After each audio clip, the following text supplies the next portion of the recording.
Hello and welcome. My name's Campbell. This is AutoDidactic channel. Hope you're having a fantastic day. And thanks for joining me. And today I wanted to have another look, getting into the origins of trains and all these massive locomotives that we have in the steam engines that are made of, tons and tons of iron that they don't seem to have the foundries to create, let alone the factories. So we're going to get in and have a look at the early beginnings of the trains and the train systems, or at least what their story tells us is how it all began. So let's get into it.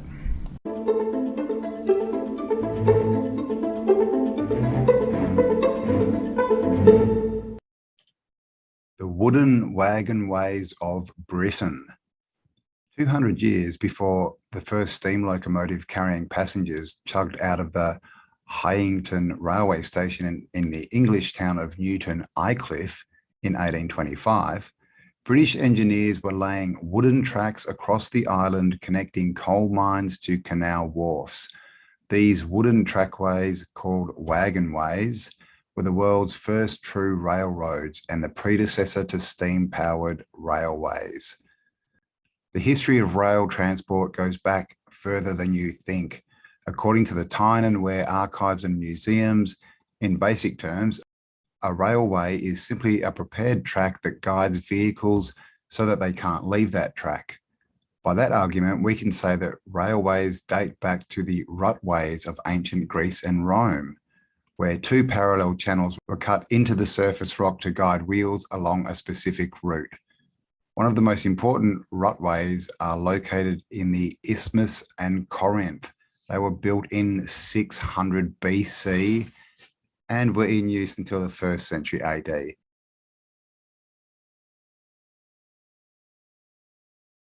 So back in the 600s, they were carving out rock.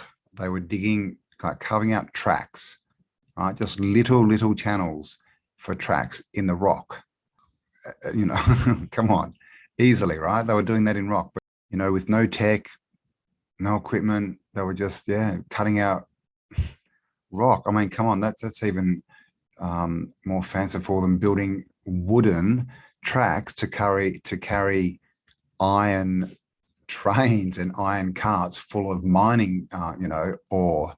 And that's a lot of weight, but they were doing that on wood, so they say. And just on these rutways, apart from, the fact that, that they were supposed to be digging into rock with no tools, when you look at them, they're all different widths. The tracks are different widths.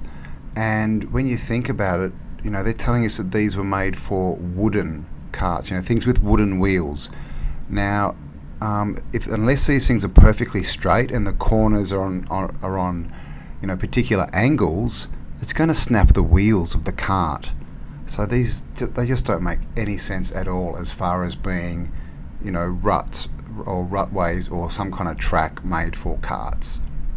And this is a coal wagon picture, circa 1870. Got a little horsey pulling it along. Now this picture, 1870, you can see these are iron wheels and these look like iron tracks. By the Middle Ages, wooden wagons carrying coal and running on guided trackways had become standard mining practice underground. These tubs, known as huns, ran between two widely placed wooden rails. A guide pin attached to the front axle kept the wheels of the huns on course. The first use of flanges observed was in the Wallerton wagon wheel, built in 1604 in the East Midlands of England. So again, they're giving us this narrative as it was a technology that built up. It started in the mines with wooden tracks, little carts, little wooden carts full of, a ton of ore sitting on wooden tracks, and they were pushing that out of the mines, we're supposed to believe. And we do have some pics of them using, donkeys and even horses to pull some of these carts, but how practical is that? They can't have teams down there, and once these animals start, excreting down the mines, you get pretty, there's a lot of toxins going around, right? So, like I said, there's a couple of pictures out there, but I'm not sure how practical it is to have a horse or a donkey down a mine pulling carts. They'd be pooping everywhere. They'd be, messing up the air, and they're, probably wouldn't have the oxygen or space down there to work properly. So this is the narrative, right? They're pushing tons of stuff out on these wooden carts on wooden tracks. Does that even make sense? It says the world's first overground wagon wheel was pulled by horses. The wagonway transported coal from the mines at Streatley to the distribution point of Wallerton, a distance of over 3 kilometres. From there, the coal was taken onwards by road to Trent Bridge and then further downstream by barge. So this is the story, right? They first started making these little tracks because the iron ore or whatever you're mining has to go to a certain place. And that kind of makes sense. But then this quickly turns into a completely different story. The transition from a horse-drawn wagonway to a fully steam-powered railway was a gradual evolution. The first recorded use of steam power on a railway was in 1804, but the initial run was found to be more expensive than horses. There was also some doubts whether smooth wheels could obtain a proper grip on smooth rails. George Stephenson, who built the first steam locomotive in 1813, there you go. So the first steam locomotive built by George Stephenson, 1813, showed that grip was no problem. He also argued successfully in favour of steam locomotives when a new horse-drawn wagonway was proposed for the mines at West Durham. Okay, so, what we've got to think of here is the cost.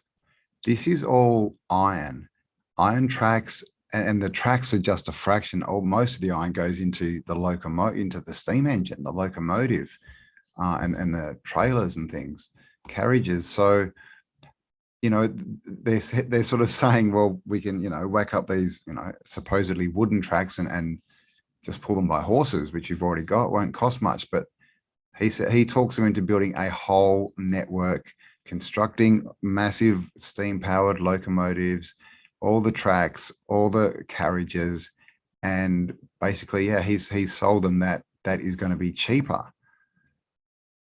In 1825, the Stockton and Darlington Railway was completed.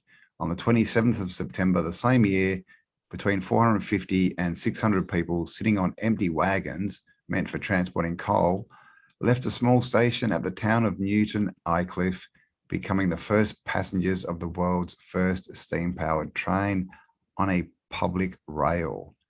The rest, as they say, is history. And don't they love to do that? You can work out the rest. Come on, we gave you the start of the narrative. Can't you see what we're saying? And this is what we get. So here's a cart, a little wooden cart. But again, this is on iron tracks. And how much weight could these wooden wheels really hold? Okay, and in England, they have found some of these tracks underground, and here they are excavating them. Now, I'm not sure what's going on here, but if this is the track, this is clearly a different width to this. Look at this. This isn't even a track. These are wrong. Like, this pole is way in from this one. I mean, obviously it's been underground. There might have, it might have rolled out. I'm not sure, but do you really think that they would lay logs? Now, these don't look, they look like they'll put down rough, not milled. So if you're using logs, and these are round, right? Round logs, you need a round wheel that's going to hook onto it, or else it clearly won't work. Or flanges on the inside may work if they're big enough. But unless this is machined smooth, it's going to have knobs and everything everywhere. That's going to be harder than pushing it on the ground of the mine, which is already, it's rock, right? And it's already compacted. And apart from the fact that you had lots of weight on wood. So they find these things. So do we think these are tracks? I mean, I'm not sure what's going on here. Looks like it's full of rocks or something. Very high edges. This looks more like a sleuth or something to me. That doesn't even, I mean, yeah, it's got this little edge on it, and they can maybe say, oh, that was to hold the trains on. But look at this outside. It's completely rounded. It's not been machined. It's not flat, really. You can see it's not flat. And over here, what are we looking at? This seems to go down into the ground. Okay, it doesn't seem to be just this track. Look at this. We've got bits of wood down here, you know, like a foot underneath this. So this could, you know, easily be these things. They find them and they go, oh, it's definitely this. It's a track. And here they show, oh, definitely a track. Well, what's all this wood out here? Why is there more wood on the outside of this track than there is that, you know, constructing the track? What are these all for? All these massive sleepers? You know, it doesn't make sense. So yeah, this is the story, right? Is it evolved from wood, but the whole, you know, this, yeah, but this again, this is wood on iron. This isn't wood on wooden tracks. When you start talking iron on wooden tracks, it just starts to hit ridiculous, because you would destroy the wood in a couple of runs. It would just be crushed. So here we are on who invented the train. And finding out who created the first modern examples of trains is easy enough, but pinpointing their predecessors who formed the basic ideas of train transport is much harder. Even though lack of steam, gas, or electric power prevented earlier trains to fulfill their potential, many examples of such simple trains could be found across Europe much before any modern train took off and begun changing the landscape of industry and civilian transport. I find that very interesting. Even though lack of steam, gas, or electric power prevented early trains to fulfill their potential. So again, we have to believe that they built all this infrastructure, right? All the tracks. And of course, with the tracks you need, with people, you need stations, but with, you know, industry, you need at least loading ramps and places and warehouses and all this other infrastructure. So they built all that before they had an engine or power that could run this thing efficiently. They built it all, and then they're just like, oh, well, let's just pull it by horses. Now, if you're pulling by horses and you're pulling, you know, they're telling us this started off with mining, right? Carts of ore. What happens when you hit a hill? Do we think that the horses could pull that weight up a hill? And maybe they could if you've got a big enough team. What happens when you go down the hill on the other side? Like, seriously, that doesn't make sense. You know, a wooden wagon on wooden tracks, and what have you got somewhere, some guy sitting there pushing a piece of wood against a wheel as a brake to stop tons of stuff. It doesn't make sense. Doesn't make sense. And here again, they mention the wagon ways, and they say that the first wagon ways were actually built in Germany, or it says the train system dates all the way back to the 2nd and 1st millennium BC, where the Assyrians, Babylonians, Persians built roads with specific wheel ruts deliberately cut into the rock. And down here it says, with the fall of Greece, wagon ways disappeared from Europe. They managed to resurface only in the 16th century. That's a long time. When increased trading of the Renaissance brought them back to the public eye. Powered by horses, wagon ways enabled much faster and safer travel than old dirt roads. Why? I don't understand that.